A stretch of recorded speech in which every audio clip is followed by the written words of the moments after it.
Uber and Lyft drivers, what's your most NSFW story? Picked up this very tall and somewhat muscular-looking girl carrying what looks like a tackle box. She was dressed somewhat risque. Gets in the car and I said hello. She responds with a pretty deep voice. We started the trip and she was telling me that she was on her way to do makeup for one of her friends and her phone rang. She answered the call and it started off pretty standard. I wasn't really paying attention. Suddenly, I just hear, "Girl, what are you worried about? You have a great-looking pussy." All right then. Where's this going? No, Derek is super sweet. It'll be fun, I promise. No, girl, he's just going to come through the doors. Yes, I'll be there. I'll be outside the doors as one of the topless guards. Anyway, he's going to pan through doors. Focus in on you on the bed. Just start playing with yourself. Nothing you haven't done before. Yes, after a few minutes of doing that, you call for the guards, and I come in and we duck. And that's the story of the person planning their adult film during an Uber ride. Story 2. We have a driver here who has been advertising on Craigslist and has his girlfriend ride in the back seat and arranges specific pickups so she can give you a hand job during your trip. Story 3. My friend told me about a couple who got into his car. They were slightly drunk, talking nonsense to each other, so he didn't pay much attention, just kept driving and occasionally checking on them through the rearview mirror. Eventually, the girl got quiet, so he checked in the mirror and didn't see her. And my innocent friend thought she was asleep and even laughed about it with the guy. Well, not long after that, he passed a speed bump and heard the guy saying, "Oh crap!" At the same time, a gurgling sound was heard and a smell of booze plus sour filled up the whole car. So yeah, the girl was due BJ, her boyfriend. The speed bump caused her to vomit all over the back seat, and my poor friend still had to drive around with a vomit-smelling car. At least they rated him 5 stars. Story 4. Not me, but a friend who also drives in my city picked up this drunk girl on her bachelorette at 8 p.m. on a Saturday night. She was going like 4 blocks, but was so drunk she passed out the second she sat down. He pulls off, and about 30 seconds later, she craps in her sleep. She's wearing very short shorts, so it just falls out both sides. Being that she's passed out, he drives her to her hotel anyway, with the windows down, trying not to vomit. When he gets there, she kind of wakes up, and in the process of getting out, manages to smear crap on his back seat, on the back of the front seat, on the inside roof, on the outside roof, and on the door. She says sorry, throws him $20, and disappears. Uber gives him $250 to clean his car, charged to the crapter. The next day, he gets an email from Uber saying she called them all pissed off because why did she have to pay a soilage charge when she already gave him $20 to get the car cleaned? Story 5. Wasn't really NSFW, but on my second day doing Uber, one of the clients was on house arrest, Dave. Dave was a cool guy. He wanted me to buy him some wine and smokes from the gas station. He even trusted me with his card puss pin. When I get back, I decided to just have a smoke with him. That turns into us doing Tai Chi in his backyard at 2 a.m. Really cool dude, Dave was. Hope he turned his life around. Story 6. Same friend, 3 occasions over a year. 1. Guy was drunk and pulled his pants off and started playing with himself. 2. Girl decided she was happy and pulled her top off for her other friend that wasn't so drunk to feel her up. Friend apparently flipped out. 3. Guy passed out drunk, so he checked and his pulse was low. Took him to the hospital. Turned out the guy was overdosing and he saved his life. Story 7. I picked up a client who said he was on his way to the hospital to get something removed. It was very clear by his movements that he had something stuck inside of him. I asked if he needed an ambulance instead, but he said he didn't have insurance, so he couldn't afford it. After I dropped him off and helped him in, I got back in the car and looked back to find a red liquid on the seat. Story 8. I was in Santa Ana, looking for a guy I was supposed to pick up. He lived in a large cul-de-sac with a small park in the center. It happened to be later in the evening when I went to pick him up. I go through the cul-de-sac once pretty slowly as I can't find his house. I decided to do a second round of the cul-de-sac. And when I get a quarter of the way through, 2 guys emerge from the park, and one of them pulls out his pistol and asked, "What the heck you doing in my neighborhood?" I decide to act really calm and just let him know that I'm with Uber and was unable to find a passenger and who I was looking for. He says, "Oh, you looking for random name? He's at the top of the cul-de-sac blue house." I thanked him for his help and canceled on my rider. Damn that crap. Story 9. Not exactly NSFW, but definitely my favorite story. I picked up a couple in their 30s on St. Patrick's Day this year at 2 a.m. They wanted to take about a 35-mile drive, so I was about to give the 3rd highest paying fare I'd ever given. Great way to end the night. They had clearly been drinking like they were 20-somethings since early in the day. The wife, in the front seat, was super apologetic for the first 5 minutes or so, completely embarrassed about their level of intoxication, while the husband, in the back, was trying to be my new best friend. After 5 minutes or so, though, the Sandman paid them a visit, and they both passed out. I drove for the next 20 minutes in relative peace. When we arrived in their driveway, the husband was sound asleep, and they had a half-inch of wet snow in their driveway, so I took the wife inside first. While on the way in, she upended her purse in the snow, but I was more focused on getting her safely inside. Once we got in, I helped her to the bathroom and then went to the garage to get a snow shovel. I cleared a 4 wide path from the garage to the car so I could get the husband inside. He's a bigger guy, and I wanted to be safe, and finally got him awake. I gave him my shoulder and got him inside. He begged me, "Please just get me to the recliner. I can't make it to bed." So that's where we headed. All the while, the wife is throwing up with the force of a small waterfall in the bathroom. I ran outside and grabbed the contents of her purse, which included her phone, absolutely soaked at this point, and came back inside. She begged me to rice her phone, so I started to dig through her cupboards for a bag and rice. While digging, I came across their meds and pulled some Advil, absorbed by kidneys, for them. I riced her phone, then gave them both Advil and water and told them to take more in the morning. They were going to need it. Then I locked the door and showed myself out. In the end, I was dropping them off for well over half an hour, but the fare was awesome and the day was my second best day of driving, so it didn't really bug me. The kicker? They left me a 5-star review the next day. "Pretty okay, guy. Best ride ever. Obligatory healthcare provider." Story 10? Not a driver, but a story told to me by a driver after dropping off his previous passengers. This was when I was at uni. I couldn't bother waiting for a bus home, so I hired an Uber. Luckily, there was a guy nearby dropping off a guy and a girl. I knew them, still FB friends with them. They got out and I got in. I said hi to them and chatted for a few seconds. They said they were going to study for a bit, then go to the library to meet up with her boyfriend. I was tired, so I just told them to have fun and I'd see them in class the next day. The driver overheard most of this talk and said he was surprised the girl had another boyfriend. I asked why, and he said she and the guy who was just with her were being very flirty, touchy, and kissing on the way over. I was gobsmacked a little, saying, "No, that's impossible." I laughed a bit and told him he must have imagined it. He said no. He saw them being very affectionate with each other. I'm just sitting back there shocked and not knowing what to say. He said, "I'm sorry to tell this to you, but your friend might be kind of an escort if she's cheating on a boyfriend. I'm still trying to process what I've been told." A little while later, he drops me off at home. Before I get out, I tell him, "I'm sorry I seem a bit shocked, but my friends, the guy and girl you just dropped off at the uni, they're brother and sister." He was like, "Duck off, you serious?" Almost as shocked as I was. I wasn't completely sure whether what the driver told me that day was the truth or not. For a while, I convinced myself he was bullcrapping me and knew they were brother and sister. But I noticed other stuff afterwards that kind of confirmed it. Story 11. Once picked up a guy and 3 girls. Turned out the guy was a pimp, and the girls were escorts. And the 4 were being tailed by the cops for illicit escorts. And my friend was forced to involve. Long story short, they got stopped by the cops. And my friend explained that it was his birthday, and they were going to a group sex for his birthday. And no sex for him. He did get a nice tip, though.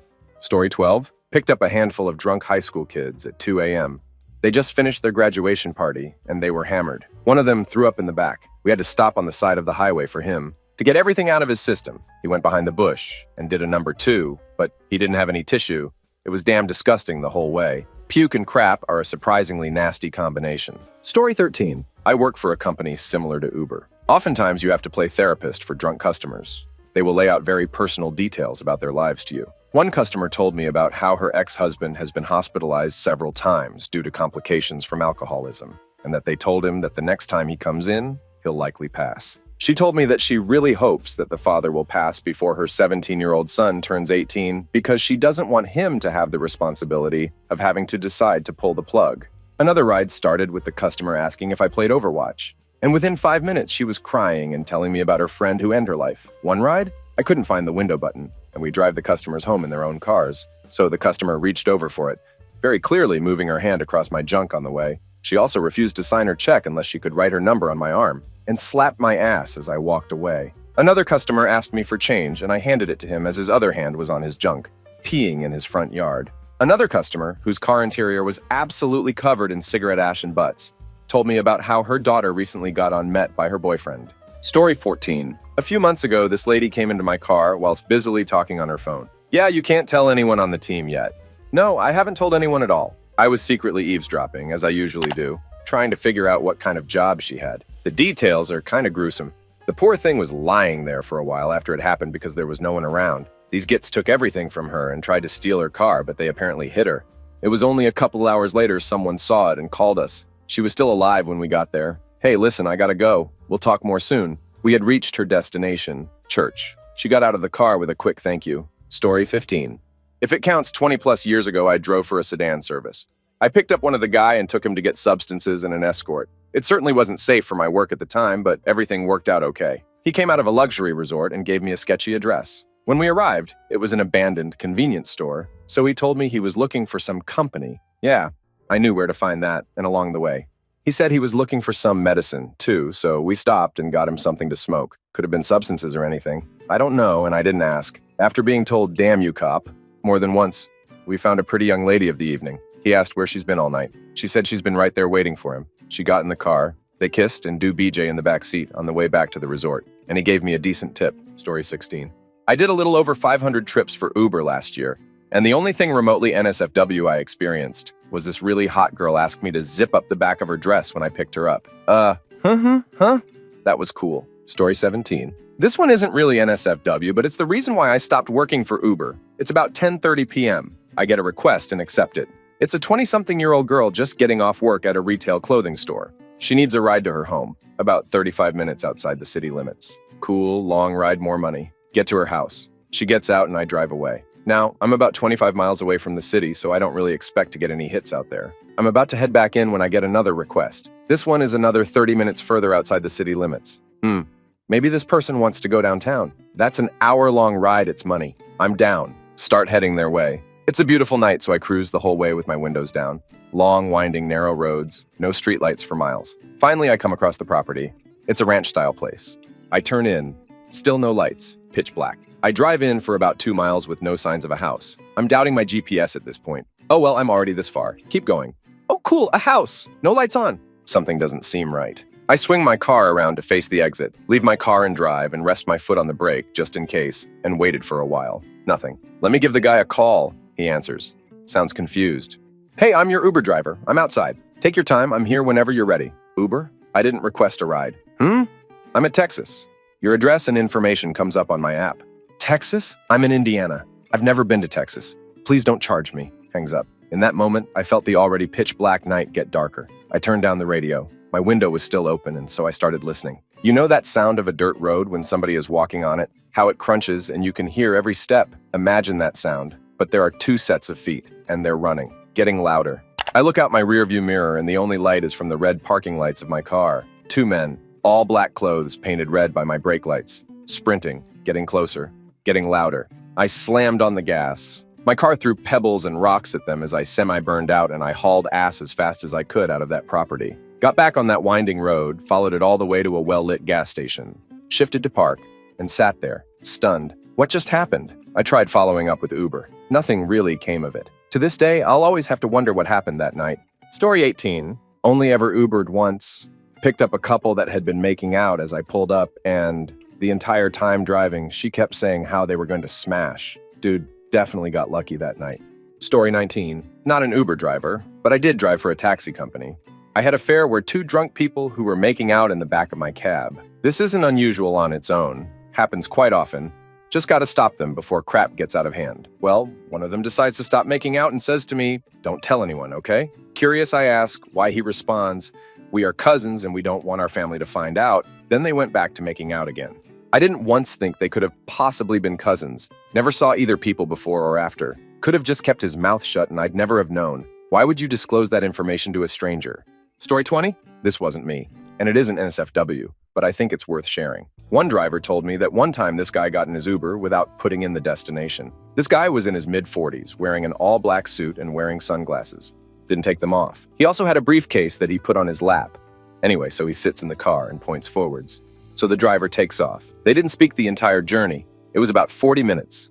To tell the driver where to go, the passenger just pointed left or right. Anyway, the driver tells me that he was crapting himself the entire time and genuinely thought he was going to pass, but was too scared to stop. So finally they pull over at this really big old house that he described as the most mafia-looking house I've ever damn seen. The guy takes off his glasses, looks at the driver and says, "Thank you very much." Turned out he just had a really big stutter and nothing else.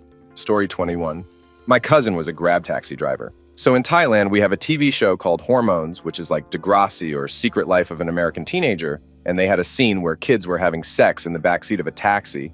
Apparently, these kids wanted to try it out just like in the show and started making out and taking off items of clothing.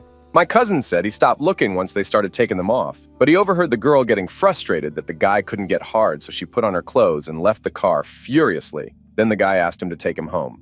Story 22, not exactly NSFW, but still a crazy experience that happened to my brother. He's a Lyft driver, and one day he was picking up Ann, our nurse, from work and taking her home. She lived kind of far away, so they needed to take the freeway to get to it.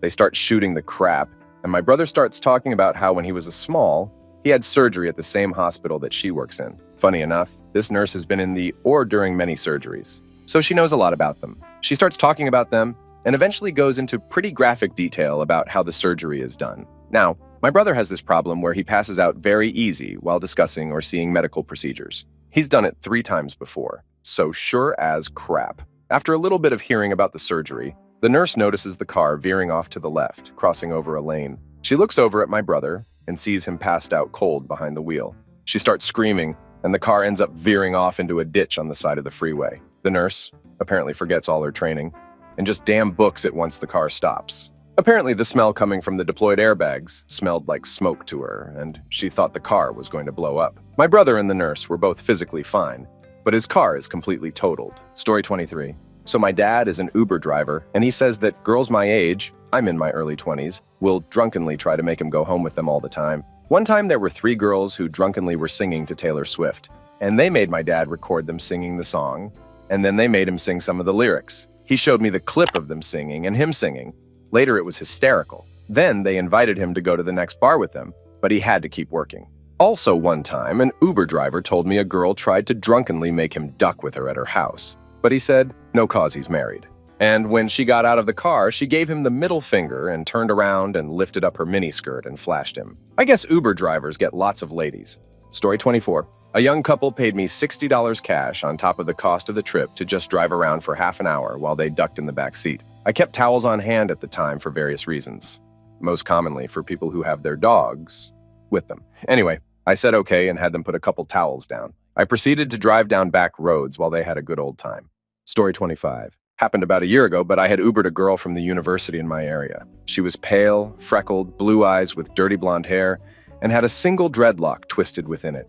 We chatted for a bit about our goals and interests in life. She seemed really down to earth. When I brought up that I made music, she asked if I had any songs I could show her. I put on my most played song that I had at the time, and more than half the song consisted of her commentary on how much she loved it. Considering how gorgeous this girl was, I was a bit more than flattered. She tells me to keep it on my SoundCloud and asks me if I had ever gotten head while listening to my own music. I tell her no, and that I had been single for a while. Her response was music to my ears.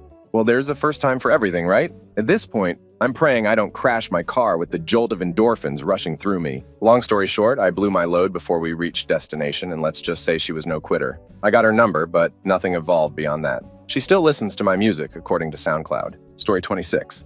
Not totally NSFW, but I just this Friday picked up 4 college-age guys from a bar around 1:15 a.m. who were on their way home and teetering on blackout. It was a surge fare of 1.8 and a ride of about 8 miles of mostly highway, so I was pretty pumped to make an easy $20 in 15 minutes. We finished the bulk of the ride when the most intoxicated of the group springs to life and says, "Dude, you do want Taco Bell?" I think he mixed a request with a statement that he wanted Taco Bell. I said sure, as I wasn't going to be staying out much later, and thought it was sure to yield a tip in cash. So I take them to a little plaza that contains a gas station, a convenience store, and of course Taco Bell. This is when that same guy sprung to life once again to say, "No drive-through, let's go in." I told him no, but he said he'd give me $10 if I waited, so I reconsidered. They step out of the car, and this guy huddles his friends for a few seconds before they break off into 3 different directions as the drunkest guy half slumps and leans against my back bumper. One rushes the Taco Bell and returns with 4 $5 boxes. Another hits the gas station and comes back with White Owl cigarillos.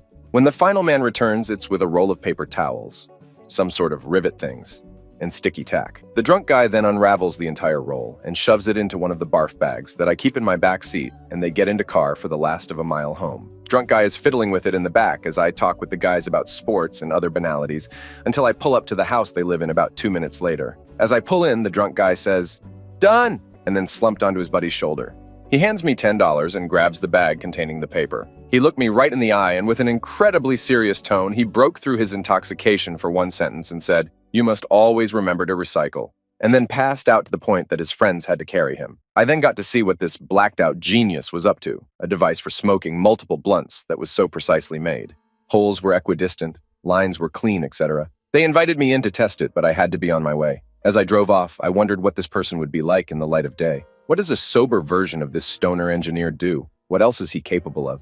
Story 27. I picked up an elderly lady in my 3 Series BMW in a rather sketchy part of Memphis at about 8 a.m. on a weekday morning. No big deal, right? She gets in and says, "All right, I need you to take me to work, but first we got to go to the liquor store."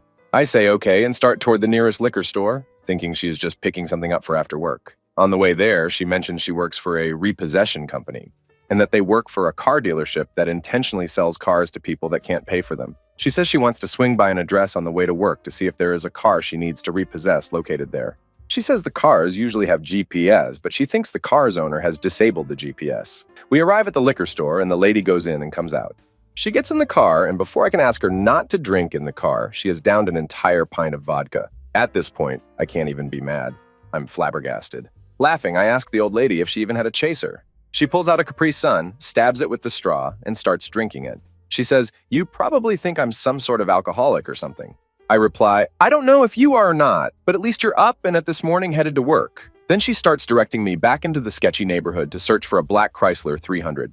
I make it clear to her that I am only a driver, and that if we find this car, I am not getting out of my car. She agrees and says she'll just call a tow truck if we see the car. As we're cruising this really sketchy area looking for the car, she's getting more and more drunk as the alcohol seeps into her. She keeps asking if every black four-door car is a Chrysler 300. I'm wondering if she even knows what a 300 is. I notice we are getting strange looks from the people we drive by as we head down a long, dead-end street with a shady-looking gated apartment complex at the end that kinda looks like the street from the movie Training Day. We reach the end and go to turn around, and I realize again how sketchy we look cruising around here. If the cops saw us, they would assume we were looking for substances or sex or something illegal.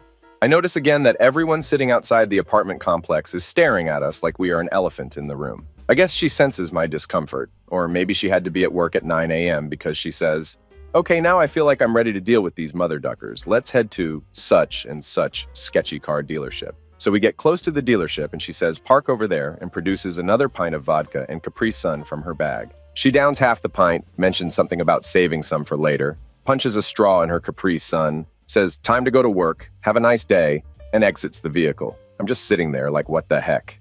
This was a seriously hardcore old lady of probably 65 or 70 years. Or maybe she just looked old because she drank so much, IDK. It was a pretty nice fare though, with all the driving around we did for an hour. Story 28. While I've had a few crazy rides, my buddies takes the cake. Around 1 a.m. on a Saturday, he gets a ping that's at 200% surge near the bars. He picked up a well-dressed man who's sober, and once he's in the car, he asked to be taken to the casino. He was picked up in Dallas, and the casino is in Oklahoma. Feeling bad, he warned the guy, "Are you sure that's a 70-mile trip and you're on 200% surge?" Guy says it's fine, and he's happy my buddy is getting paid. They enjoy a nice trip and have some normal talk, and once they get to the casino, my buddy ended the ride and netting himself $300. The guy then realizes he doesn't have a ride home, so he makes a deal with my friend.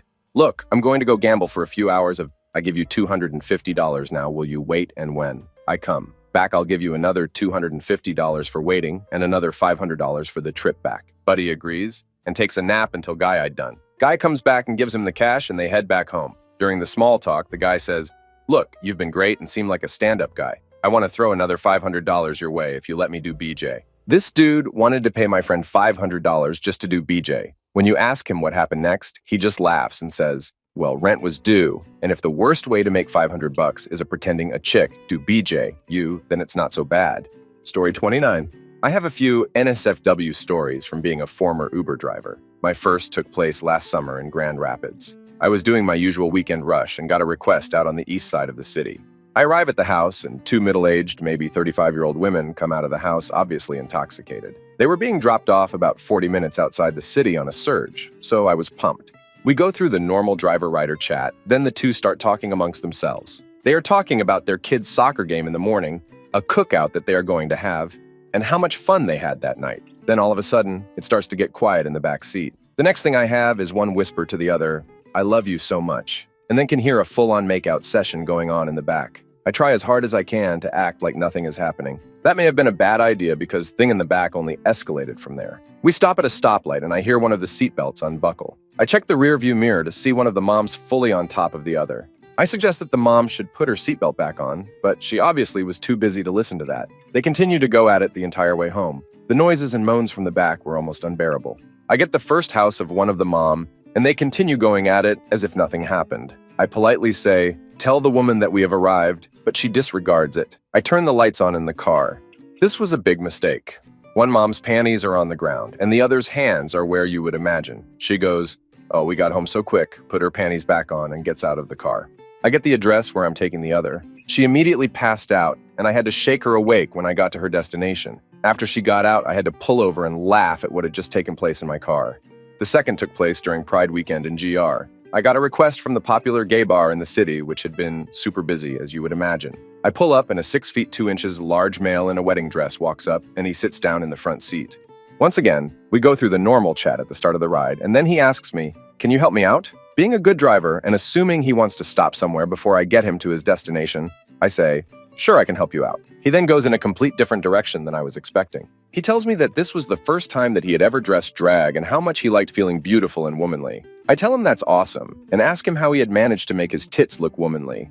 He laughs and continues on saying that he had always been a top and he was thinking about being a bottom. I was not sure what he had meant by that, though it may seem obvious. He goes, "I've always pitched I want to catch." I tell him I understand what he's saying now. He goes, "Now, here is where I need your help." He goes on to say he want to buy a sex toy to help get him ready and needs an unbiased opinion. I laughed but was in too deep to not help him at this point. He goes through a cornucopia of options of shapes, sizes, and colors of different sex toys. I am doing all I can to keep straight face while also trying to help. He lands on a 6-inch black fist and I tell him that is the obvious answer. He laughs and goes, "Then it is settled. I will buy it now." He pulls out his card, buys the sex toy. We chat a little more and then I get to the destination. I drop him off. He tips me $5, then gives me a 5-star rating. Best part, the 5-star comment said, "He really knows how to help a man in need." Once again, I had to pull over and laugh. Story 30. This guy hopped in the front seat. It's a Lyft. And as I glanced right to make a turn, I noticed that he was looking up dirty pics. It's like you really need to jump in the front seat so I can see that you're trying to pleasure. Story 31. I got the ping around 4:30 a.m. When I get to the address, I see this girl who looks startlingly like the actress that plays Ginny Weasley standing in the middle of the street waving, so I stop. Yep, she's my passenger, and she is so drunk and carrying an enormous glass full of red wine. She asked if she could bring the wine in the car. I told her no because we'd both be arrested. She said, "Okay, then I'll chug it," and she did. Okay, so she gets in my car, and I drive her maybe 6 blocks away to a friend's place. Her friend hands her a grocery bag of miscellaneous crap. She tells me to drive her home, or wait, I don't want to go home. Just drive around until I figure out where I want to go. Sure, free money. I start driving circles while she drunkenly calls everyone in her phone. Unsurprisingly, no one answers. And she really doesn't want to go home, so we just keep going in circles. I've reminded her at least 3 times that this is costing her money. I have no problem with it, but are you absolutely sure? Yeah, no problem. Money doesn't matter right now. The conversation is one of the more hilarious and utterly weird I've experienced. Of course she's so drunk that her speech is entirely slurred, and I can't make a lot of it out. But I get enough to know that she's not only drunk, but she's been doing substances, and she's on the longest bender of her life. Currently day 8. She was recently fired from her job at a substances dispensary and is in the process of suing them for wrongful termination. Her dad ended her life when she was 4. She had like 3 friends pass in various ways within the past few years. Something about being in but falling off the wagon. Her mom is so rich, but doesn't want to give her second house to her own daughter. What the heck? She never wants to marry. Because she has yet to meet a dude who is not a horrible person, but she happily has sex with pretty much all of them, has been pregnant twice, and contracted who knows how many cysts. I really want to work in forensics someday and start her own business. On and on and on. I don't mind listening. It's like having a primetime drama show unfold in my backseat that I'm getting paid to watch. Around 5:45, after over an hour of driving, she said that there's a bar she knows that opens at 7 a.m. If I'm okay with driving aimlessly until then, I assured her that I am. I can take her there. So another hour and 15 minutes of wandering later, I drop her off at the bar. She thanked me profusely, called me boo, and told me to have a good life. And to top it all off, she tipped me with an entire container of substances edibles. Story 32. One time while driving in DC, it got pretty weird at around 2 a.m. They dropped the pin in the wrong location. So when I show up and don't see them, I give them a ring. When the guy picked up, he just kind of starts yelling, but it sounded like he had some type of severe form of autism. I wasn't mad though, I was just trying to help him out, but I really couldn't understand what in the hell he was trying to say. He seemed to do fine when texting though, so I just texted him to send me a message with his new address. About 10 minutes later, after going back and forth, I finally get him. Turns out I had 2 deaf customers, guy and girl, and I got to say they were both pretty attractive. I had heard a deaf person talk before, so I think I can safely say that he hadn't quite mastered it. Here's the fun weird part. About 2 or 3 minutes in, I see them signing at each other, and I mean like hard mode full speed. It looked like two of the most AUG gang members were having a sign language rap battle. Then, almost in an instant, they stopped and did what can only be described as assaulting the other's face.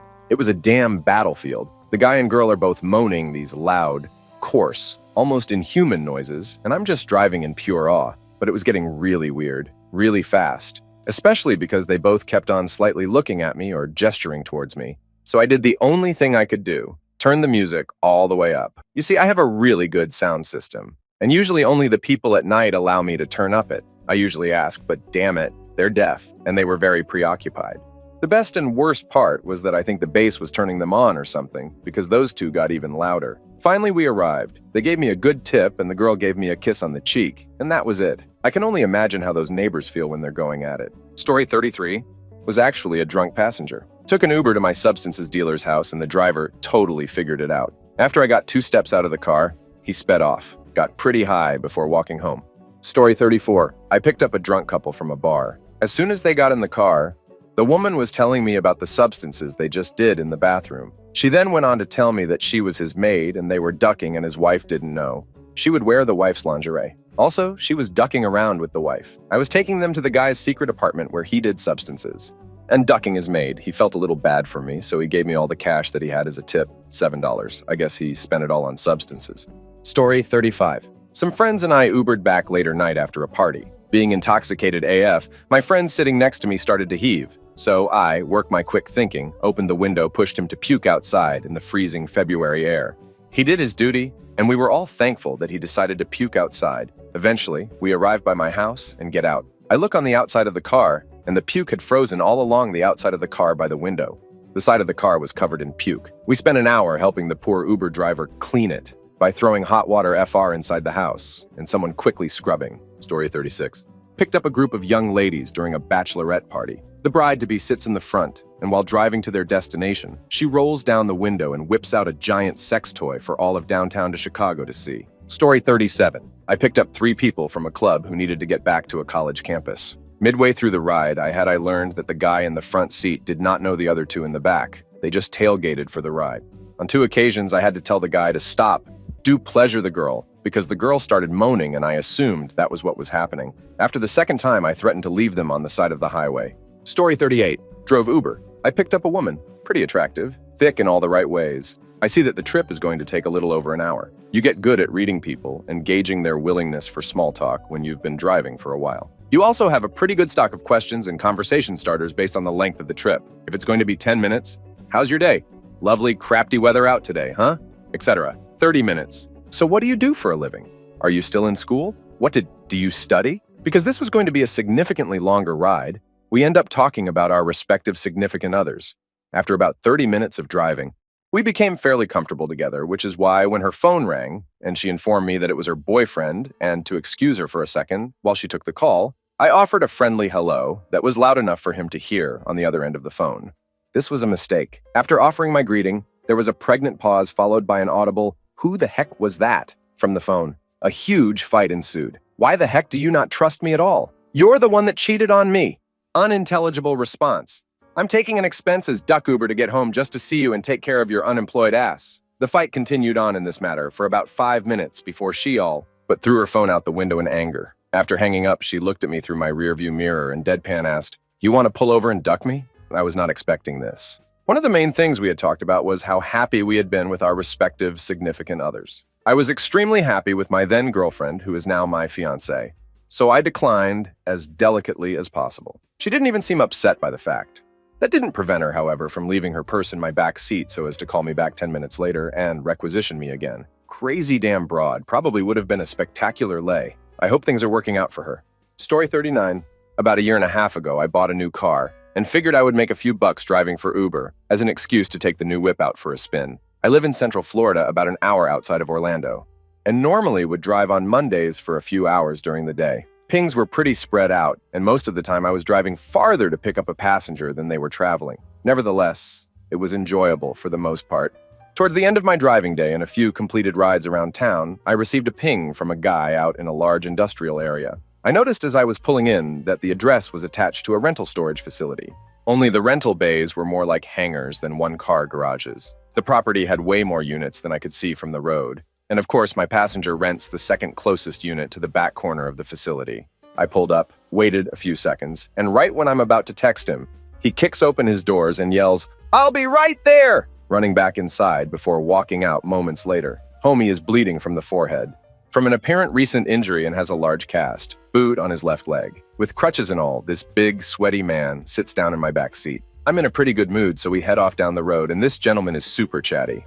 We are only going a few miles to Target. No big deal. A few minutes into the ride, I was told that he needed a ride back to his unit. He assured me he wouldn't be long and he would pay for the time I waited for him. Against my better judgment, I agreed and waited. Eventually, he walks out of the store, empty-handed. Now he's again in my back seat asking if we could go to Walmart because Target doesn't carry Dubwood 40.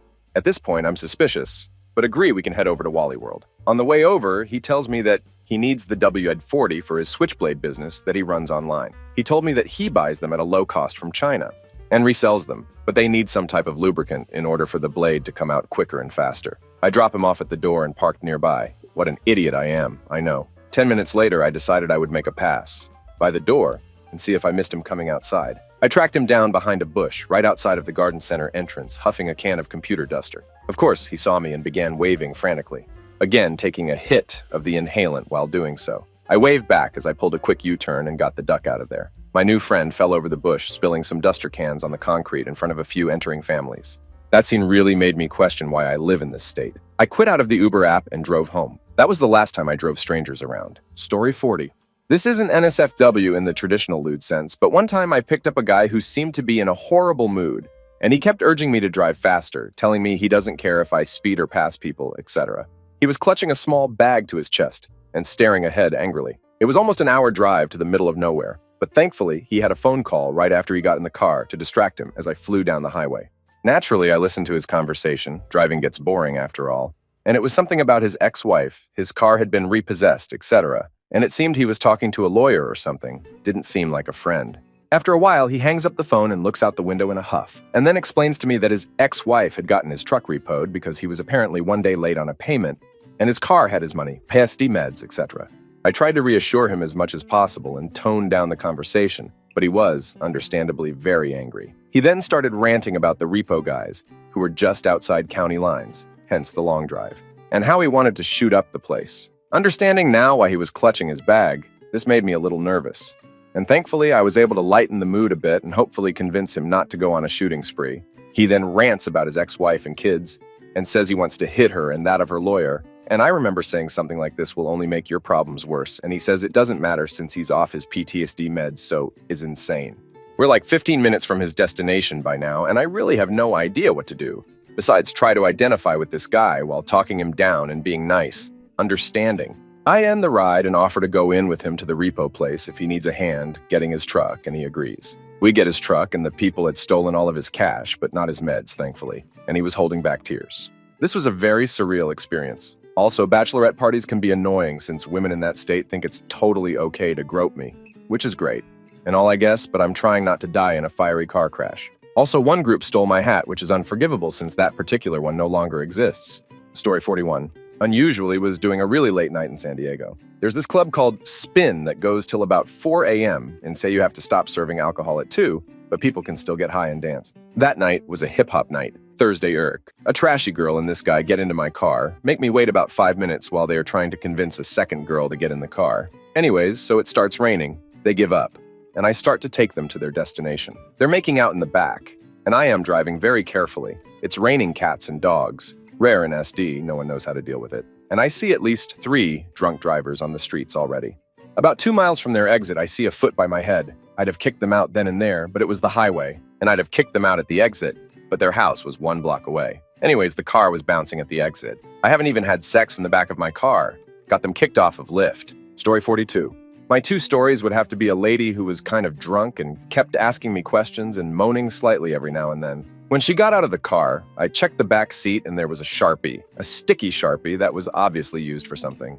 The other was 2 escorts that had a long ride and kept daring each other to flash me. Give me a back rub, suck my earlobe. That progressively got to the point where one dared the other to hook up with me when we got to their house. Story 43. Got off my shift at work, app designer in his early 40s picks me up to take me home. We're shooting the crap on the way, and he asks me if I smoke, which I do. I invite him in to smoke, and the next thing I know, this dude is grabbing a half ounce from his trunk and sitting in my backyard, smoking me out for a couple hours. Now he's my dealer. Story 44. Lyft driver here answered a pickup request not too far from my apartment at a KFC. This portly guy ashes a cigarette before getting into my car, slowly because he's handicapped, and the second the door shuts, he asks me, "How do you feel about working off the clock?" I wasn't sure what he meant, so I asked, and he goes on to say, "I will pay you cash money, twice as much as you'll make if you turn off the app." We're almost out of the parking lot. And I'm ready to ask him to get out and call someone else when he hands me a $100 bill. I probably would have made $10 for this fare. I was having a rough week and the money would go a long way, so I said, damn it. His destination was only about 20 minutes away, and we began talking because I was curious why he didn't want the app running. He was difficult to understand, and for bursts of about 10 seconds he would go completely silent, mid-conversation. I looked in the rearview mirror when this happened, and I saw him slouched over, completely passed out. But the weird thing was, he would snap back in an instant and resume speaking where he left off. He did this for most of the ride. We were almost at his destination and kept asking me to stop by a 7-Eleven for a soda. What he really needed was a water. We get to his stop and he doesn't get out. He says, "Okay, we're going to wait here to pick up the other person, then we're going to the next location." "Where's that?" I ask. "Downtown," he says. "Nope. I'm not doing this. Downtown is 45 minutes drive and I don't know who this other person is. This is getting weird." I tell him I gotta be somewhere else around that time, so he'll have to call another ride. He starts to get pissed, but I remind him he never specified this in the beginning. He asks for me to split the $100. I don't have change, so I give him back the 100. He hands me a 20 and I say, "Thanks." "Get out," he says. "Wait, hold on. I can cover the rest." He pulls out a clear, hard plastic Ziploc bag and I see a bunch of substances, along with pills and powder. In my head, I'm freaking out because he's about to give me a bunch of substances to sell. I'm already coming up with what to say next when he hands me 3 scratch lottery tickets and says, "Those are winners, you can get the other 20 from those." "Thanks. Get the duck out." Story 45. I was trying to just make a living and keep a low profile, so I started driving a limo a few years ago. I picked up a group of women from a wedding party and they were clearly drunk and one of them flashed me. Story 46. Seems like the moral of all this is that if you are an Uber driver, then you should cover the entire passenger section of your car in disposable plastic. Story 47. Not so much NSFW, but here was one of my more laborious rides. Got a call from a guy at a nightclub. He was calling for a friend who was practically blackout drunk. There was a large group of people with him, and I believe they were celebrating a birthday or something. So they sent him off with me and went back to the club to keep partying. Some friends, huh? The guy didn't live very far away, but once the ride started going, he was immediately vomiting everywhere. I had bags and everything, but he could hardly sit up and was just throwing up all over himself and trying to throw up out the window and missing horribly. Once we got to his place, he was knocked out asleep. I parked the car and made sure he was still breathing and all that, got him to drink water, tried to keep him awake and get him talking. This went on for a while. Eventually, he threw up the water, but he seemed a little better than before. He was determined to get inside his house, but could hardly walk, so I had to hold him steady somehow. I'm small, he was a lot bigger than me, and walk him to his house. I thought that would be the end of it. But there was a gate I needed to open for him, and once I started messing with the lock, a huge dog came out and started barking like crazy. Had to have been at least 150 pounds. The guy was just sitting on the ground, and I was like, what the heck is happening right now? I've just spent nearly an hour taking this guy 3 miles down the street, and my car is covered in vomit, and he's going to pass if I leave him.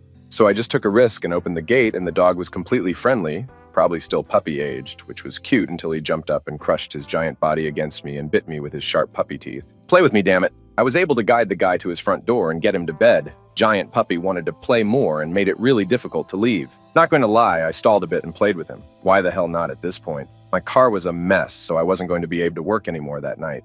Story 48. Had a passenger talk in graphic detail to an ex about how mad she was that she had ducked him. She repeated it at least 10 times. Story 49. My cousin told me a story where these 2 MILFs called for a Lyft. Apparently, they were middle-aged trophy wives that didn't get any from their husband, as he described them. They had their own car, but wanted my cousin to leave his Lyft vehicle there and have them drive their car over to their house because they had a couple drinks and they said they were going to get him another Lyft back. Well, he agreed, and at some point, both of the MILFs offered him sex, and he denied it. He said he regrets that one. Story 50. I drive for Lyft, and this happened the weekend of St. Patrick's Day. I was out doing my rounds, and that night was pretty crazy due to St. Patrick's Day. The moon was full, and during sex's sayu, I had a full car of people. This was a Lyft line, so it was a pair of 2 people. A couple composed of a guy and girl, and 2 girlfriends out and about for the night. We stopped at a red light and waited for it to turn green, when suddenly a line of women were walking in front of my car, across the crosswalk. Well, the leader of the line decided to take off her top, bra and all. The remaining 5 women followed along and removed their tops as well. Me and the girlfriend from the couple just watched in awe as 6 women walk across without tops. It was a good night. I just wish I had my dash cam then. Now I drive with one 24-hour a day. Story 51. Picked up a couple from a fancy hotel party at around 3 a.m. The girl was a short with dark hair, wearing a really short dress. 2 minutes into the ride, he asked me to turn the music up, so I obliged, and that's when I started hearing faint moaning noises. I looked at my rear view, and sure enough, he was paddling her pink canoe. We locked eyes, and I told them just not to make a mess. Guy gave a nice tip, not his, after I dropped them off. Story 52. Not a driver, but I was having a smoke out front of my apartment when an Uber pulled up with a girl in the back seat. A neighbor from down the hall I recognized who was screaming at the driver and refusing to get out of the vehicle. It sounded like she didn't want to pay him for the ride and was demanding her cash back, which didn't make sense to me because Uber isn't a cash service. When she started hitting him, I phoned the police. 15 minutes later, they showed up, and she still hasn't left his vehicle. The cops drag her out and arrest her. Turns out she gave the driver a BJ on the way and thought that would get her a free fare, and was more than a little upset that she still had to pay. Girl never looked me in the eyes again when we passed in the hall. I'd drive for Uber if it meant getting paid to get BJ. Story 53. Not a driver, but was a passenger when an Uber driver, female in her 40s, was talking on the phone to customer service about what had happened days earlier. Apparently, she picked up 3 persons in Miami Beach after Ultra Festival. One guy sits on the front, guy and girl in the back. Guy in the front starts talking to her and puts music loudly. In the meanwhile, the back passengers start ducking. She told me she could not even turn around because she felt kind of shocked, but she told me she heard a lot. I was sitting in the back seat at the time she was talking on the phone when I heard that the lady had not cleaned the back seat since the event. I slowly tried sitting in a corner with one ass cheek. Story 54. One time, I was in a Lyft during a blizzard. We arrive at a couple of lanes divided by one of those flat concrete medians. Both lanes are gridlocked.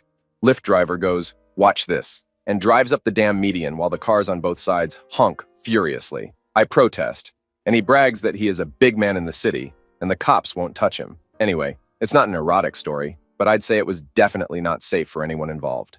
Story 55. This is probably the funniest ride I've had. I picked up a group of 3 guys and a girl from a pretty well-known gay club. When they walk up to my car, 2 hop in the back. First, then, the other girl and guy can't decide where they want to sit, front or back. Well, she tells the guy to behave, and she sits in the back seat. Well, we get to driving. I notice this guy's covered in glitter and who I guess they call bears. He's a bigger guy with a beard, makes a comment on how I'm cutier than the first Uber they ordered. The girl starts to agree. I guess this reminds him of the guy he left at the club and starts talking about the most perfect Canadian junk he's ever seen back at the club. His friends tell him to call him and he's get upset stating it will never happen. They fight yelling back and forth. All the while, he complains he missed this junk. Switched the junk nationality from Canadian to Australian a couple of times too. I guess I never heard a really thirsty gay guy before. Story 56.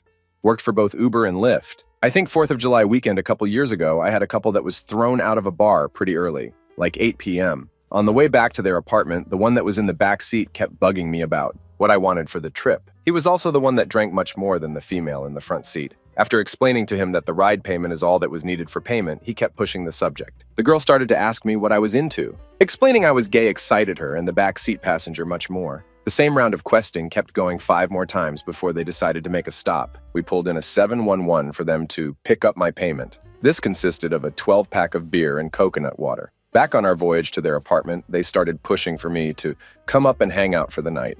I kept declining and finally dropped them off. The dude was already out of the car on the way up to his apartment. The chick stayed behind trying to persuade me to come up. Politely declining, she finally got out. They took the beer, but left the coconut water.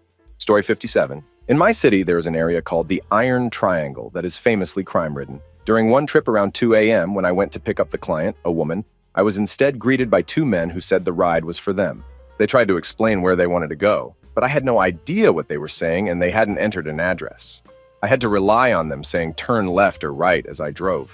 At some point, I realized we had turned down a street that would take us to the aforementioned Iron Triangle and there was no turning back now. They eventually had me roll up to some beat-down house with no lights on.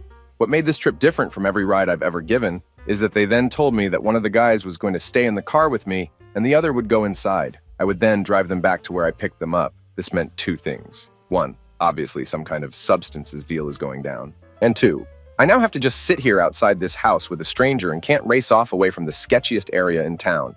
I do keep a knife on me and boy, did I have my hand on that thing the whole time. The eeriest part was that it was 2 in the morning, and there were people wandering around everywhere, some coming really close to my car. In the end, nothing bad happened, and I drove the guys back to the projects.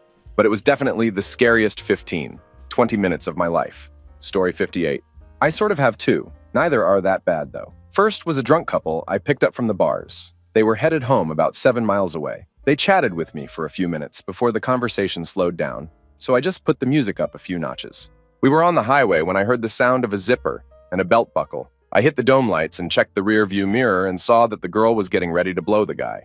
I told them I can either drop them off right now on the side of the highway, or they can wait until they get home. They decided to wait. The second story is when I picked up 2 German guys from a hotel who said they were in the city for a work thing. They wanted to go to a strip club, which is pretty common. We get there and I tell them to have a nice night when they ask me to come in with them. I told them I have to work that night because I needed the money.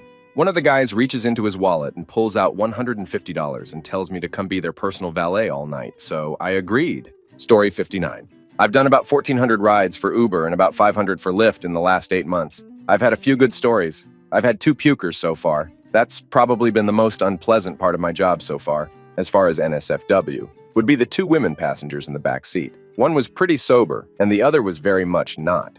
The drunk girl, who sounded like she was eating cigarettes, decided she wanted to demonstrate what her S sounded like, complete with writhing around in the back seat. My car is not very big to begin with. Me and the sober girl thought it was pretty funny, and even though it was a pretty short trip, we were given a pretty convincing performance. Story 60.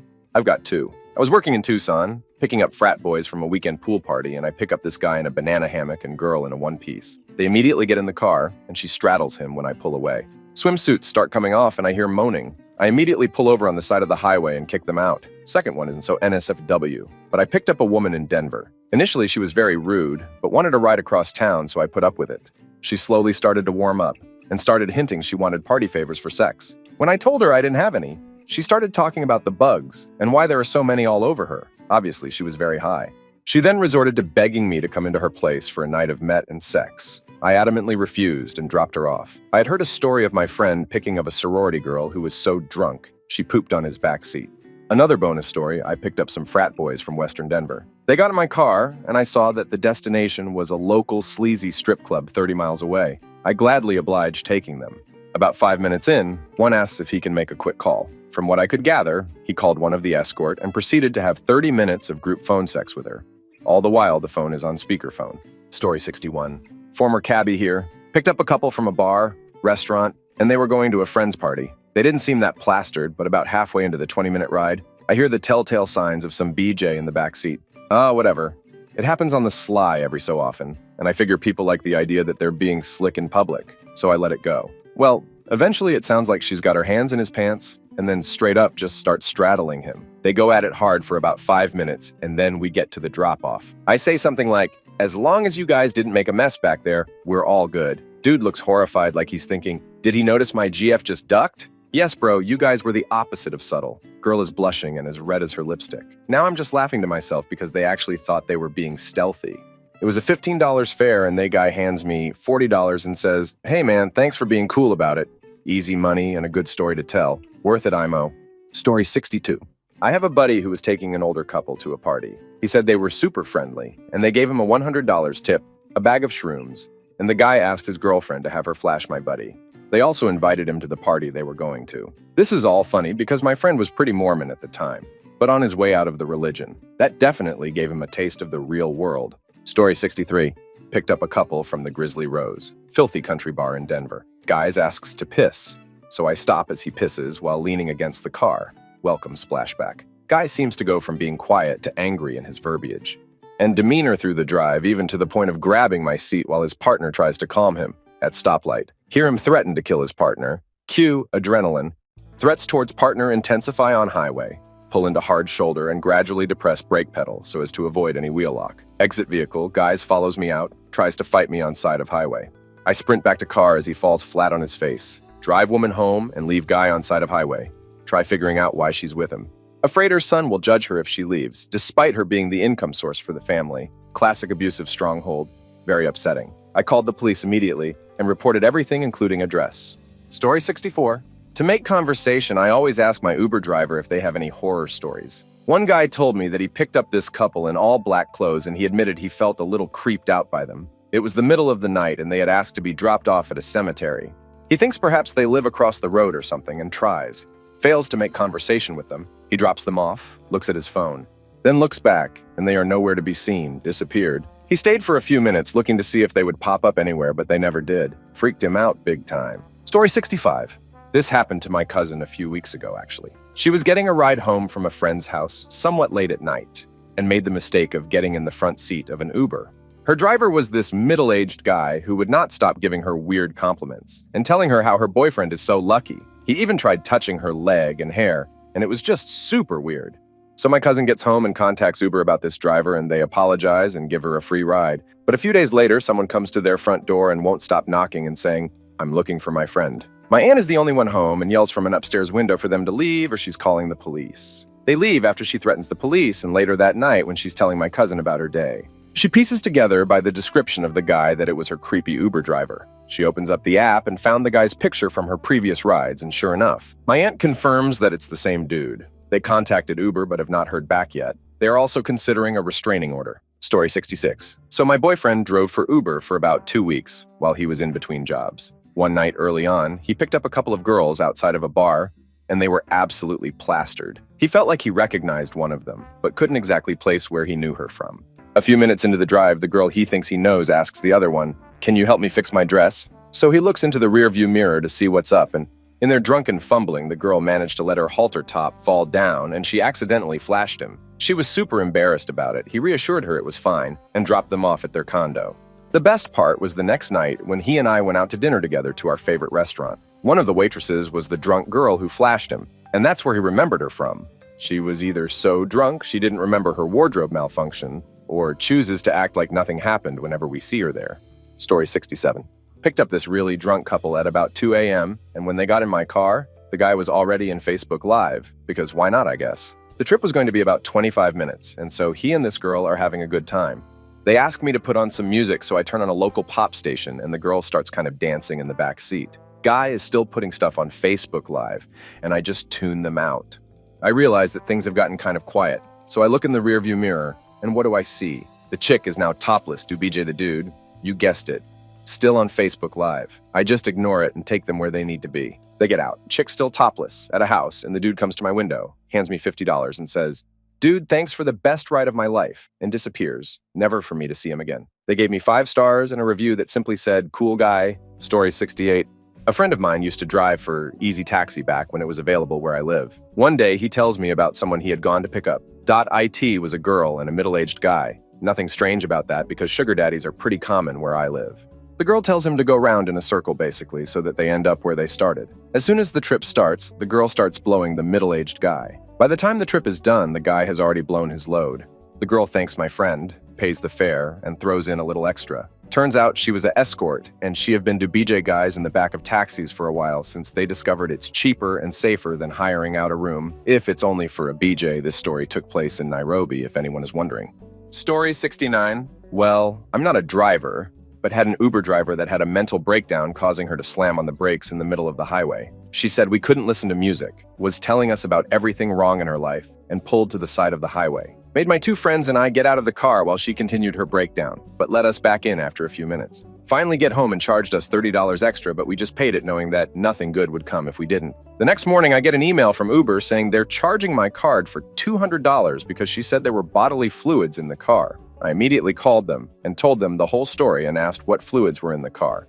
They sent me pictures of her seat where she had put water on her seat. None of us had any drinks in the car, and in the pictures you can see the water beads, meaning that had to be done right before the picture was taken because the seat would soak up the water. End of the story is duck Uber. I still got charged $260 for a water spot the size of a dime. Story 70. Number 1. I picked up some 2 guys and 2 girls. They all packed together in the back of my 2005 tiny Jetta. They then had me drive downtown to a sketchy hotel and had me wait in the car while one if the guys got out.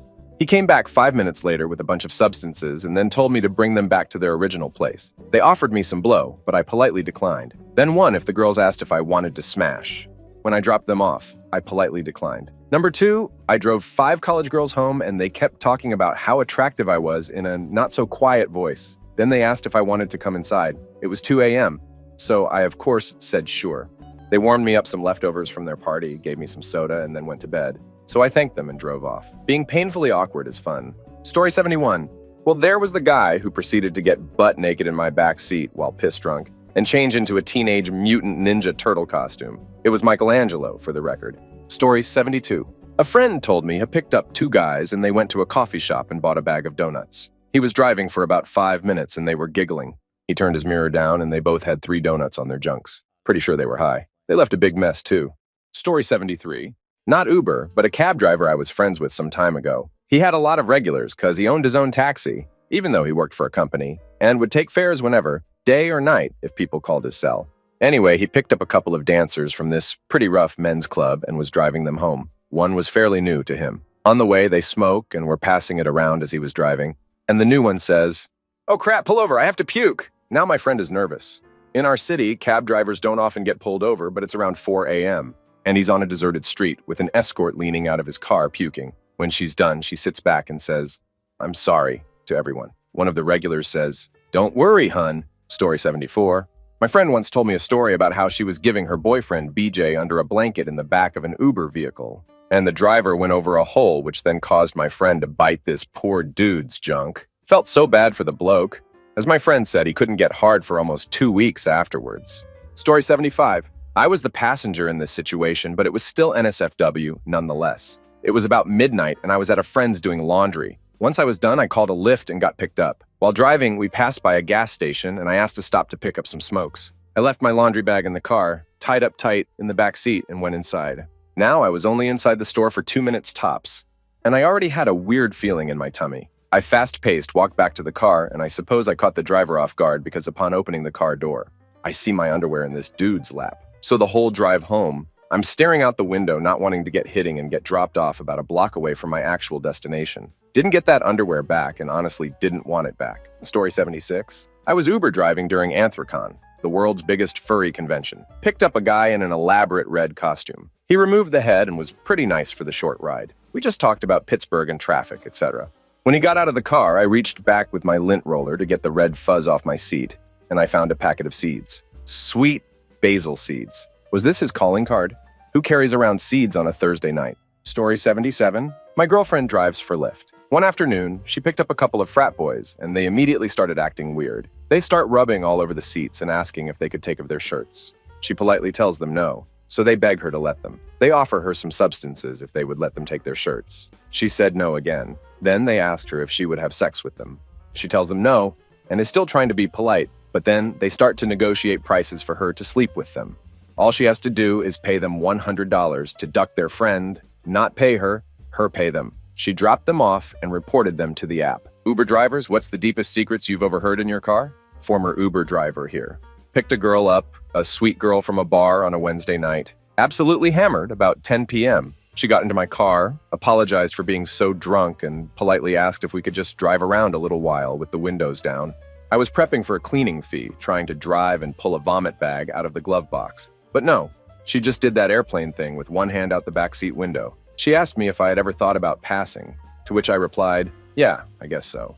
That's when she told me that she had cancer. I remember my heart just pounding. She told me she was dying and she was going to be okay. Tonight, she was celebrating with her work friends, who threw her a going-away party. She told them she was taking a position abroad. I just didn't tell them that abroad was heaven. I turned off my app and cried my ass all the way home. Story 2. I picked up this young, overly affectionate couple that spent the entire trip making out in my back seat and telling each other that they loved each other. Cute. So I drop off the couple and head on my way to pick up my text fare. I hear a cell phone ring in my back seat, realize it's my previous rides, and pick up the phone to let them know I have it and I'll come back to drop it off. Turns out it was the guy's wife phoning to check in on him while he was on a business trip, which he was thoroughly enjoying with his mistress. Story 3. One time I was driving a dude for a bit of a long trip. Was going to take around 30 minutes. He wasn't hammered, but definitely a bit drunk. It was late, and he must have been feeling a bit down. So he confided in me and asked me for some advice. He told me he's madly in love with his fiance's best friend, and he couldn't back out now. He'd been with this girl 4 years and engaged for one, ready to be married in a few months. It was pretty sad to hear, because it wasn't just your average story. It was filled with a lot of subtle emotional and mental anguish. The guy went through about 5 years of ups and downs with his girl, and found an innocent friend and comfort in the best friend. After a few years, he developed feelings, and it was just downhill from there. Felt bad for the guy because he seemed like he was truly in love with his fiancée too. Although he had strong feelings for this friend, he knew that going through with the marriage meant a lifetime of being around the friend and suppressing feelings. But also breaking it off meant that he lost the girl of his dreams. Seemed like a genuinely nice guy, and I hope he's doing okay. Story 4. Picked up 2 dudes. They were talking about how they were going to keep hiding their relationship from their wives and children. Pretty messed up stuff. Story 5. Drove Uber one night. It was pretty tame until I picked up 2 guys who wanted to go to a men's club 40 miles away. As they requested an Uber Select fare, I was happy to drive that far, $80. It took them 15 minutes to get ready and into the car, and they seemed cool, so I wasn't worried. As soon as we got on the freeway, the guy in the passenger seat started asking about Uber driving, and things got dark. After a few minutes, he started saying crap like, "What would you do if someone just grabbed the steering wheel and ran the car into the median? And have you ever thought about what would happen if someone in the back seat tried to beat you while you were driving?" I got a little freaked out and tried to lighten the mood by asking what they were celebrating, etc., but the one guy just kept at it. I was happy to get to the strip club and get them out of the car. Bonus was the bouncer at the club gave me $40 for dropping them off there. I never drove Uber again. Damn that. Story 6. It wasn't so much weird as it was random, but my first night driving for Uber, I picked up a dude at 2:30 a.m. that was finishing up a pub crawl. The dude was dressed in a purple dinosaur onesie and was hammered. He got in and started telling me his entire life story and how he came out to his parents and moved across the country the next day. Story 7. I know this is the opposite of what you asked because I'm a passenger, not a driver. I had an Iraqi driver tell me he was an engineer in Iraq before the first Gulf War, and he'd developed a superior means of gilding furniture, chandeliers, etc., which you can imagine was hot in pre-war Husseinville. Well, Uday wanted to go into business with him, but, and this is a direct quote, "First Uday wants to be your partner in business, then he wants to be partner in your wife. Words to live by." Story 8. Took this 19-year-old kid's and what I assumed was his GF back to her house on Pride weekend in SF. They made out the whole ride. When I dropped them off, only she got out. He said, "Take me to Castro and 18th. I said, "Really?" And he said, "Yeah, I only make out with girls when I'm rolling." Never a dull moment in San Francisco. Story 9. I picked someone up here in Memphis and took them to a shady apartment. They came out smelling like some really good kush. I asked them to go back in and get me some. Got pay, got substances, and got a new dealer out of it. Story 10. 1. 2 girls taking about how they ducked the same guy. Both agreed his junk was too big and he was hurting them by lasting too long.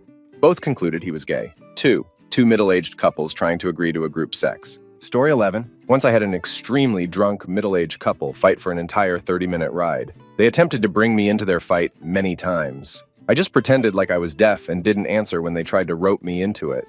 Story 12. Not so much secrets as they were things people don't normally say or do in front of strangers. Asterisk picked up a divorced father whose buddy paid for his Lyft ride to the bar. Why? Because he was supposed to see his kid that evening. For an overnight, but the wife had the authority to dictate the terms of him seeing his own child no matter what, and she wasn't feeling it. Granted, I definitely got one side of the story, but it was damn terrible to see a man who desperately wanted to spend time with his kid be completely blocked from it over bullcrap. California had given dad so little rights, from how this guy described it, that even though he had a stable job, good house, and was willing to pay for a hotel, so he and his son would stay in the town the mom lived in, it was a no-go. That was a tough one, because I was so powerless to help. Picked up a girl to take her straight from work to the hospital to see her dad. Her mom had called her work to make her end her shift early because it was serious. Her dad had cancer. I dropped her off and was like, I hate this job because I'll never know how her night ended. Wrong.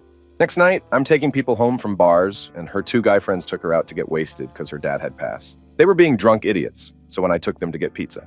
She came outside, and we talked about it a little. That was probably the one ride where I felt I had a positive impact on someone's life beyond getting them home safely. I was taking 2 couples home, dropped off couple 1, and the husband of couple 2 was in the front seat and made a comment I didn't hear. Apparently, he insulted the wife of couple 1, his wife's BFF. The wife in couple 2 didn't like that, so she hit him. Not like a playful slap. She struck her husband, straight on domestic violence. I laid down the law. We're not going anywhere as this is how it's going to be. The dude was drunk on tequila. Chick was drunk too. So the ride home was him asking me, how would you feel? And me saying, it's not about how I feel. You 2 need to discuss this tomorrow when you're sober. It's weird, man. You get a passing glimpse into people's lives and loved it and hated it at the same time. Story 13. My friend Uber's in my hometown. Picked up some really nice girls out on First Friday. They're talking about their plans for next autumn. Guy thinks he recognizes one of them. Turns out to be my younger sister, and he tells me all about it. And that's how I found out my little sister was moving to Spain. Story 14. I once had an Uber driver tell me that he had cancer and wasn't accepting to live beyond the end of year. I was drunk AF, but that sobered me up real quick. It still haunts me. I didn't know what to say to him. Story 15. I haven't really heard anything too juicy, but so far my favorite was this one. I picked up two guys in downtown LA. From their conversation, I gather they'd just met at the bar I picked them up from and were going home to duck. One was younger and clean-cut. The other was older and rather scruffy. So I'm driving up Main Street to the 101, and the scruffy guy starts talking about how he used to live there in the 90s, and it was a whole lot scummier back then. He mentions he used to have an older boyfriend back then. The boyfriend would call the scruffy guy and tell him to walk down to the sidewalk in a tied-off shirt and Daisy Dukes. Then the boyfriend would drive up in his car, and the scruffy guy would lean in his window, and the boyfriend would ask him how much. And the scruffy guy would get in, and they'd role-play that he was an escort and the boyfriend was his John. The clean-cut guy kind of glossed over this and moved the conversation along, but I thought to myself that scenario sounds hot. Story 16. Not my story, but I asked a friend to tell me his that he has shared with me before. I was once driving for Uber and picked up two young Spanish guys, 25 maybe. They were clean-cut, spoke English very well, and were really polite. The first thing that seemed off was that both decided to sit in the back, when typically one of two people would usually ride a shotgun. It was quiet for a bit after the usual small talk I made, and then they started speaking to each other in Spanish. I know some Spanish, but I wasn't really trying to listen in on their conversation. But with how quiet they were speaking, I decided they were trying to be secretive, so I started doing my best to eavesdrop. This became kind of easy because they started getting louder and it was obvious they were arguing. Now my Spanish is piss poor, but I think kept hearing me, you, they, where, and location. I'm not sure what the one finally said to the other, but they stopped arguing. And that's when I heard, you get out. And the Spanish form used was a to command, which I had learned in Spanish was a very disrespectful way to speak to someone.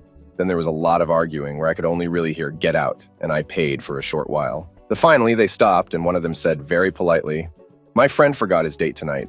Could you please let him out here so he can walk home before we get further away? I was conflicted, but I complied with his request and decided I must have been interpreting their conversation wrong. The one getting out thanked me for the ride, apologized for the inconvenience, said one more thing in Spanish to his friend before he left. After that, I thought I had definitely misunderstood them. But then, the dude asks if I can change the destination, saying his plans have changed now due to his friend's date. I said, of course, now getting very suspicious, but trying to tell myself I was overreacting. It was a long drive, longer than the first destination, and we began to leave town. Finally, I pull up to this old farmhouse that looked abandoned, but figured it must have just been his place and was a bit shabby. But when the guy got out, he didn't walk toward the house. He just kind of stood there and said bye.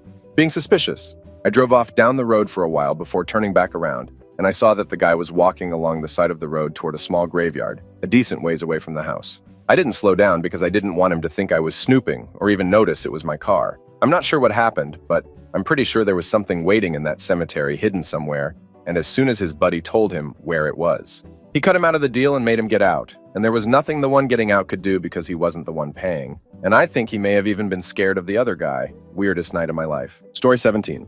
Picked up a girl mid-Saturday. She was a bit upset and a little teary and opened up to me. Turned out a business she had started was failing and she was in debt and had turned to stripping on the side to cover the bills. She said the pay was good, but she kept getting really sick from all the booze she felt obliged to drink. Part of her job was making guys spend money at the bar. She hated it and felt trapped and kept asking me what I would do in her situation. I'm a guy, so kind of hard for me to answer. Tried to give her the best advice I could think of, like getting the tax office to withhold tax for a while, but couldn't help really. Only thing I could do was end the trip early. Other one was a couple of off-duty cops who didn't want their friends to know they were using it. Uber is still in a legal gray area here. Story 18. Former Uber driver and current taxi driver here. One of the things that I didn't really expect from this job is that I feel like a bartender at times. People will just vent to us.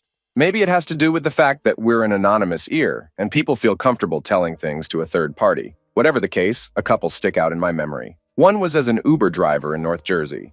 Picked up this girl and her brother. They had been out celebrating her birthday. Brother is completely wasted, and she is sober. He gets in the back of my car, passes out, and she sits in the front.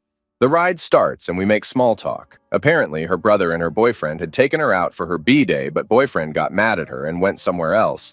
And brother decided to get crap-faced immediately, so she had to take care of him. It ended up being a crafty B-day. On top of that, she told me her boyfriend was verbally abusive and made her feel really crafty all of the time. I basically said stuff along the lines of, you need to watch out for your own happiness and your so should be making you happy. Otherwise, I don't see the point in having a so. She started crying buckets and told me how her entire life, she never realized that.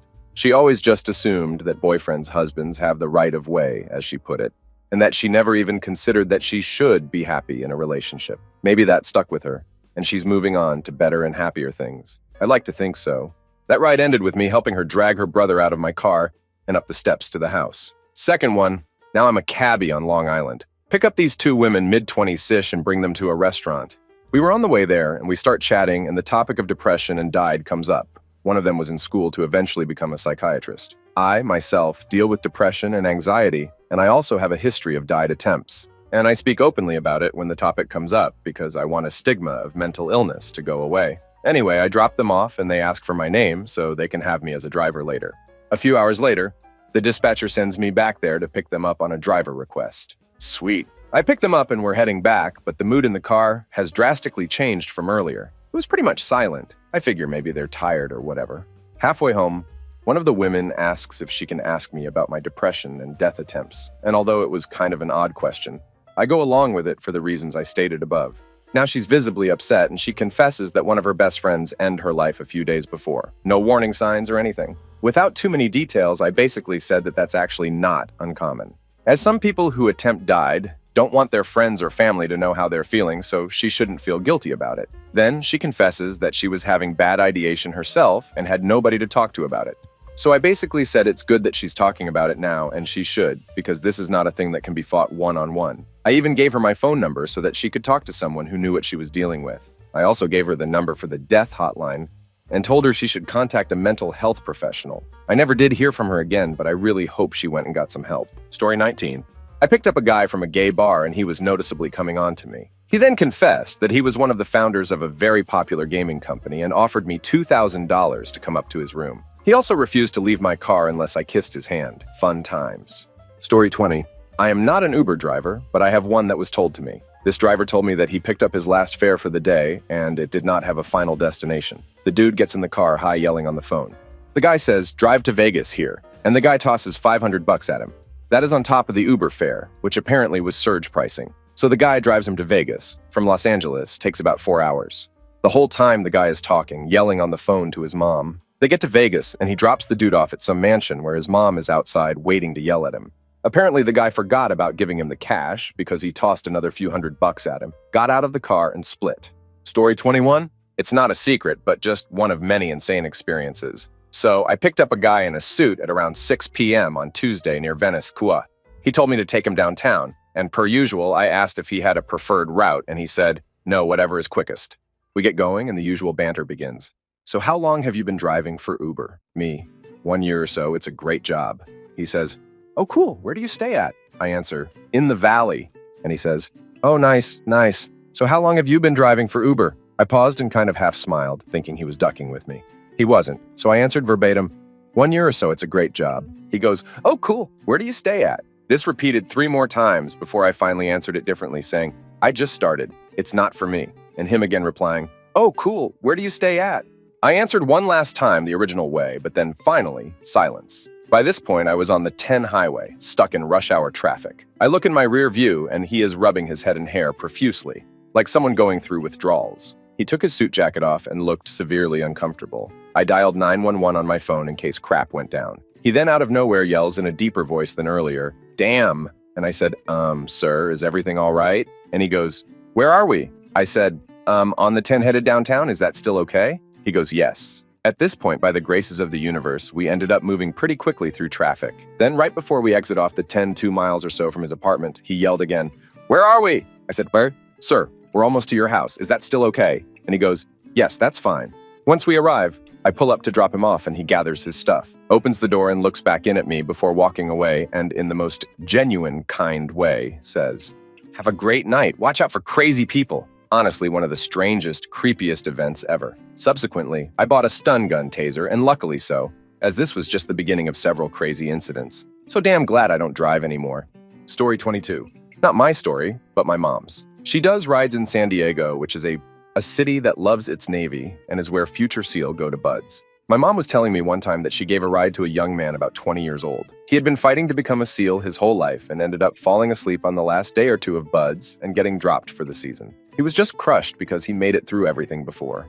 And now he would have to wait before being able to enroll again and would be starting from scratch. Anyway, During the ride, he started to open up to my mom about his other passion, which was medicine, and she suggested he chase that dream instead because he came off as a very caring and devoted person. At the end of the ride, he asked her to step out of the car so he could give her a hug and a huge thanks for lending an ear and giving her honest opinion about the situation. He also left her his phone number so he could give her a call and let her know what he decided to do. A few days later, he gave her a call and said he had returned back home to Texas and would start taking courses to pursue a career in medicine. Story 23.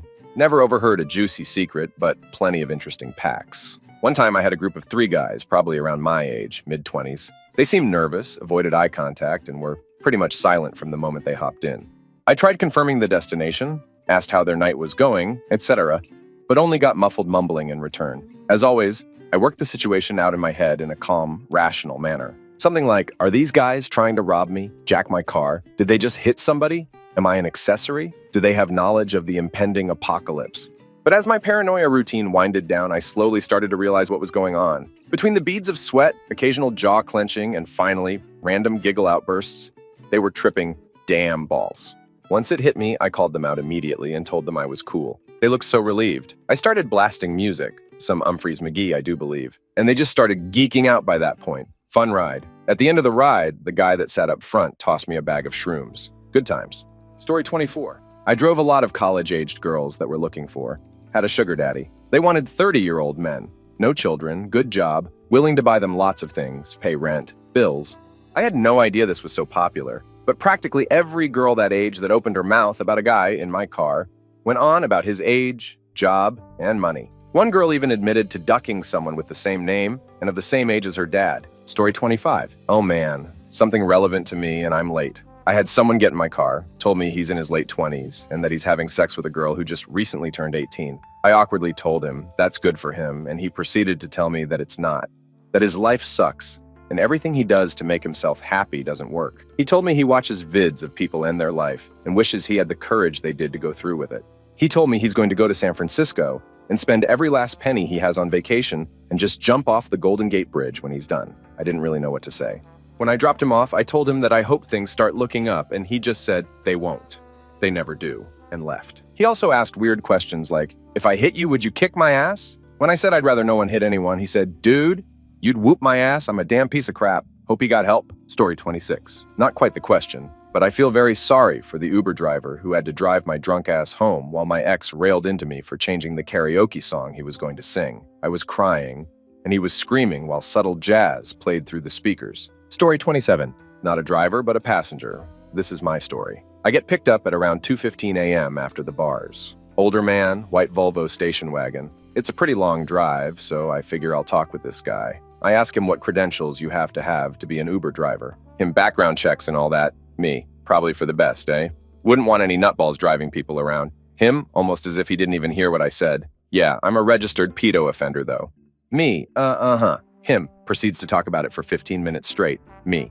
Him, as we get close to my house. Oh, I know that hill. I like to park there and watch the girls walk home from school. Me. Me, as we pass my house. Yeah, just a few more blocks that way. Reported him to Uber. They said they would look into it. Never heard about it again. Story 28. I had an in-depth conversation about first times in the drive-thru at Jack in the Box with a girl who just lost her virginity in a one-night stand with a dude she had the hots on. I turned off the meter and added her on Snapchat. We became mega bros immediately. Story 29. Picked up a drunk guy on St. Patrick's Day. He was talking about his boyfriend and asked me if he should break up with him for being a money-grubbing escort. He then proceeded to tell me about the 2 dudes he was going to cheat on his boyfriend with that night. Just a weird set of conversations. Story 30. Not my story, but I had an Uber driver tell me this one, so I hope it counts by proxy. Uber driver George is doing Uber Pool one night in Austin where you pick up multiple people en route to the destination. First girl 1 gets in the car alone and sits in the back seat on the passenger side. Then a couple, guy and girl, comes, and there's not enough room for everyone in the back. So girl 2 sits behind the driver and guy sits up front. The 2 girls in the back start chatting and seem to be getting along well. Girl 1 asks what they're doing tonight, and girl 2 says, oh, me and my boyfriend Josh are going out to celebrate. Josh works at XX and just got a promotion. At this point, George notices Josh is crouching down in his seat and looking guilty. Then girl 1 says, that's funny. My boyfriend is also named Josh and works at XX. I wonder if they know each other. Then girl 2 starts tapping her boyfriend on the shoulder and bugging him to turn around to meet girl 1, At some point, Josh can't avoid the introduction anymore and is forced to turn around. He does so with a look of utter horror on his face, as it slowly dawns on both girls that they're dating the same Josh. Anyway, both girls start screaming and kick Josh out of the Uber. Not sure what happened after that, but you can bet Josh never took Uber Pool again. Story 31. I had a couple breakup in my back seat. That wasn't awkward at all. Not one bit. The guy got so pissed off he just hopped out at a red light when we were still like 3 miles from where we were going. Story 32. We drove for about 6 months. Pick up an older couple, middle of rush hour, middle of downtown, middle of a snowstorm, 3x multiplier, man on his cell and his wife in a rush. We needed to go north to get to their destination. We were about 5 blocks away. We are stuck in traffic and the wife tells me to make a left. I tell her, ma'am, if we go that way, that street doesn't go straight. It eventually curves and is going to take us south. It's going to take longer to get where we need to go. Lady says, I know where I'm going, just turn. After asking her like 4 times, I finally said okay and make the turn. A block or so later, the street curves and now we are going south the total opposite way. She then says, where the heck are you going? You are going the wrong way. You're trying to take advantage of us. I said, ma'am, I told you we shouldn't have turned. I asked you 3 times and you told me to turn. So I turned after telling you it was the wrong way. The lady starts just going ballistic, yelling and cussing and saying I was going the wrong way to rob her because of the multiplier. The husband was on the phone the whole time and says, let me call you back. Hangs up. Then says, we wouldn't be going the wrong way if you learned how to keep your damn mouth shut. Then he says, when will you learn to just shut the duck up? He then says, buddy, this isn't your fault.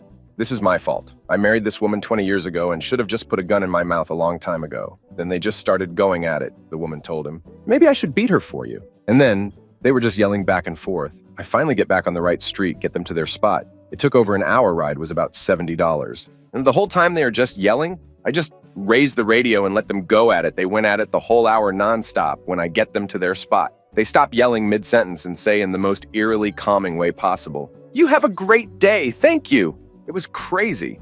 Story 33. Not so much a dark secret as much as a potentially dark situation. Driving around waiting for pings, get one at a popular bar. Pull up and a young woman flags me down, gives me her name, asks for mine. I'm her ride. Easy enough. There's a guy with her. They're both quite drunk. She says goodnight to him and gets in the rear passenger side door. Homeboy isn't having it, decides he's coming with, starts trying to convince her. Despite her saying she has work early, wants to get to sleep, but he's not taking no for an answer. It's getting a bit weird as he's getting more and more pushy, aggressive about it, to a point she's clearly uncomfortable. I step out of the car and say over the top of the car, hey man, if she says you're not getting at the car, you're not getting in the car. He looks over at me with hate in his eyes. I'm a bit tense, not knowing this kid's deal. He slams the door, walks away, talking crap as he goes. Really? Talking crap as you walk away? What a hard ass. Get back in the car. Girl seems a little more sober after the experience and is shaken up over it. Take her back home. Make sure she gets in safe. Not as scary or as weird as it could have been, but the dude gave off a bad vibe, and I'm glad he took the hint and ducked off. Story 34. A few weeks back, I picked up a woman from Ute Arlington and drove her to DFW Airport. We got stuck in traffic heading to the airport, so we started chatting about this and that. We started talking about our jobs, and it turns out she was affiliated with an WNBA team from the Midwest. Her team had just beat the Dallas WNBA team by a sizable amount and was quite happy to share some info with me. She said she loved her job, traveling, doing something she loved, basketball, but she hated some of the players on the team. Divas, she called them. Said a few players treated her like crap and as a personal assistant, which she claimed she was not. As long as those Jeets keep winning, I can deal with them. They're such sore losers. She laughed at that. I just chuckled along with her. Afterwards, I admitted that I didn't even know Dallas had a one-bay team, let alone any other major city. She smiled and told me she hears that a lot in all the cities she visits. So, while not the craziest thing ever, I still thought she was a memorable rider. Kind of cool, I think. Story 35. Drove for Lyft in Denver, CO. Between jobs this summer. My 3rd PAX ever, and he was going to the airport. He said he was moving to Florida to get away from it all. But didn't have any luggage, not even a carry-on. I wasn't going to say anything about it, but my curiosity got the best of me. So, where's all your luggage? Did you ship everything ahead of time? He doesn't say anything right away, and just as I was deciding that perhaps I wasn't going to get an answer, nah, I just had my friend call me a Lyft and he set up my flight. I just escaped from prison, but we look so much alike, his ID will work for me to travel. I was quiet the rest of the trip. Story 36. Picked up a girl who had to go to work across town. Her boyfriend and her were arguing in the parking lot as I was approaching. Girl gets in my car, and she's worried she's not going to get to work on time, and she would be fired if she was late. Get about a block away and my phone rings. I answered and tried to get it off my Bluetooth stereo to no avail. The person on the other line was her BF, and he said he wanted to apologize about his GF and that I shouldn't listen to her because she was a crazy. She heard all of it and didn't say a thing. Very awkward. Finally get her to work, and she asks me to stay in the parking lot as she goes in and quits her job. She gets back a few minutes later, and on the way home tells me that her boyfriend once hit her arm in an argument and that he was going to be very mad at her, and she was worried about going back home, but to take her there anyway. Ended up dropping her off and calling non-emergency. But I have no clue if anything ever happened with it.